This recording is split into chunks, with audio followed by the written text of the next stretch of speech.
आज महाराज जो दैत्यों के राजा है महाराज, इनके गुरु है श्री शुक्राचार्य जी महाराज। इन्होंने महाराज बलि कुछ उपाय बताए। बोले गाय की सेवा करो, गुरुजनों की सेवा करो, संत सेवा करो।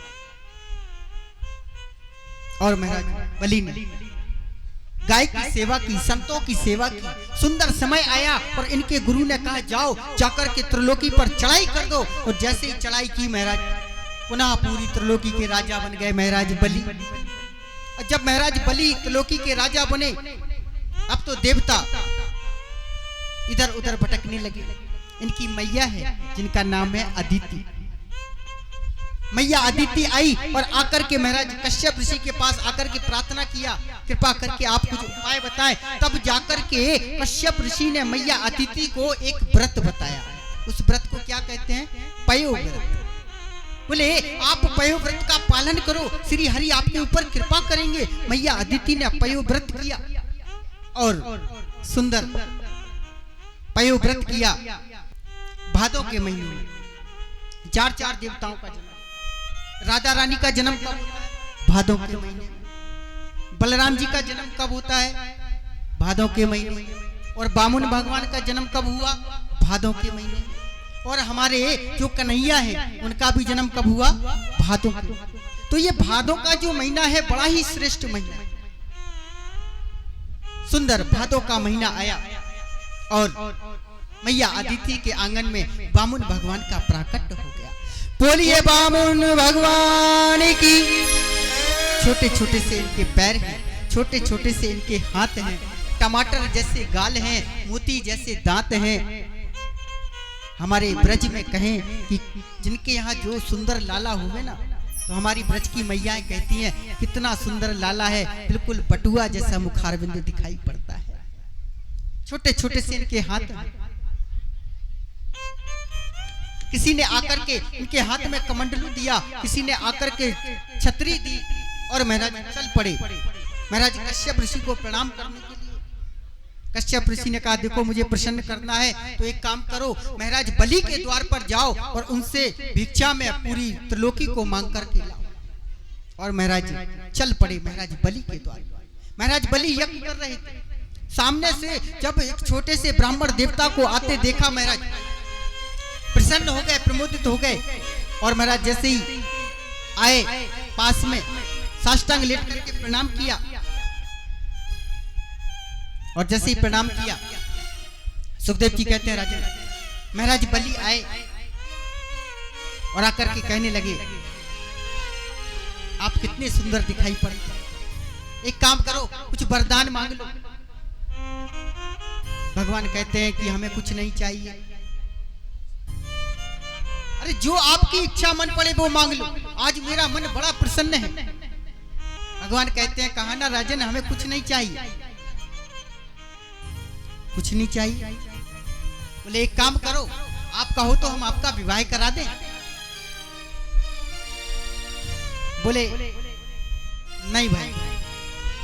राजन एक बात बताओ, अगर विवाह होगा तो 2-4 बच्चे भी होंगे। बोले बिल्कुल होंगे। तो महाराज उन 2-4 बच्चों में एक आध यदि भगवान को प्राप्त होगा तो रोएगा कौन? महाराज बलि को हंसी आ गई। महाराज बलि कहते हैं प्रभु आपके बच्चे होंगे, आप ही रोगे, कोई पड़ोसी थोड़ी रोएगा। तो बोले ऐसा काम क्यों करना जिससे कि रोना पड़े। बोले मेरा बड़ा मन है, आप कुछ ना कुछ मांग लो।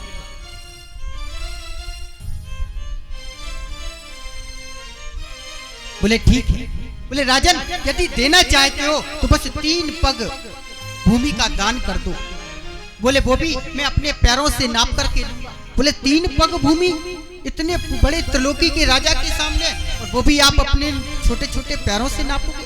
अरे आप तो पक्के बामन हो, आपको तो मांगना भी नहीं आता। प्रेम से बोलिए जय श्री राम। महाराज बलि कहने लगे प्रभु आपको मांगना नहीं आता। सुखदेव जी कहते हैं राजन अग्रश बुद्धि बाणिया मध्यम बुद्धि जाट तुर्क बुद्धि तुर्कड़ा बामुन चौपटेरा। बोले कैसे बामुन हो, आपको तो मांगना ही नहीं आता। अरे मांगना था तो कुछ और मांग लेते। मैं कहो आपकी आज्ञा हो तो मैं अपने पैरों से 3 पग भूमि नाप करके दे दूं। बोले नहीं राजन, मैं अपने पैरों से ही नापूंगा और आपको संकल्प करना पड़ेगा। बोले ठीक। और हाथ में जैसे ही हाथ बढ़ाया संकल्प लेने के लिए, प्रभु ने अपना कमंडलू आगे किया और बगल में शुक्राचार्य जी खड़े थे। शुक्राचार्य जी आए, आकर के कहने लगे देखो बेटा इनके चक्कर में मत पड़ो। बोले क्यों, ये कोई बामुन मामुन नहीं है। बोले तो, बोले ये वही छलिया विष्णु है, आपको छलने के लिए आए। बिल्कुल मना कर दो, हम कोई संकल्प वंकल्प नहीं करेंगे। महाराज बलि हाथ जोड़ करके कहने लगे गुरुदेव मेरे तो दोनों हाथों में लड्डू है। बोले कैसे। बोले यदि ये भगवान विष्णु है तो जगत में मेरा कितना नाम हो जाएगा कि जगत का पालनहारा मेरे घर भिक्षा मांगने आया। और यदि ये विष्णु नहीं है तो भी मेरा कितना नाम हो जाएगा। अरे 3 पग भूमि तो दान में मांगी है, मेरा क्या जाएगा। गुरुदेव मेरे तो दोनों हाथों में लड्डू है। अंत तो गत्वा जब महाराज बलि नहीं मांगे, प्रभु ने कहा हाँ बोलो क्या बोलते हो। बोले हाँ प्रभु आप संकल्प कराइए। तो महाराज बलि भगवान ने जैसे ही कमंडलू से जल महाराज बलि के हाथ पर डालना चाहा, शुक्राचार्य जी ने क्या किया, छोटा सा स्वरूप बनाया और कमंडलू की टोटी में जाकर के छिप गए कि ना तो जल बाहर आएगा ना हमारा चेला लुटेगा। प्रभु ने कमंडलू 2-3 बार टेढ़ा किया, कमंडलू में पानी तो बसता है लेकिन बाहर नहीं आता। प्रभु ने आंख बंद करके ध्यान लगाया, राम राम राम। शुक्राचार्य जी आकर के बैठ गए तो एक कुस्सा निकाली और कुस्सा निकाल करके जैसे ही कमंडलू की टोटी में डाली, शुक्राचार्य जी की एक आंख फूट गई, बंद हो गई।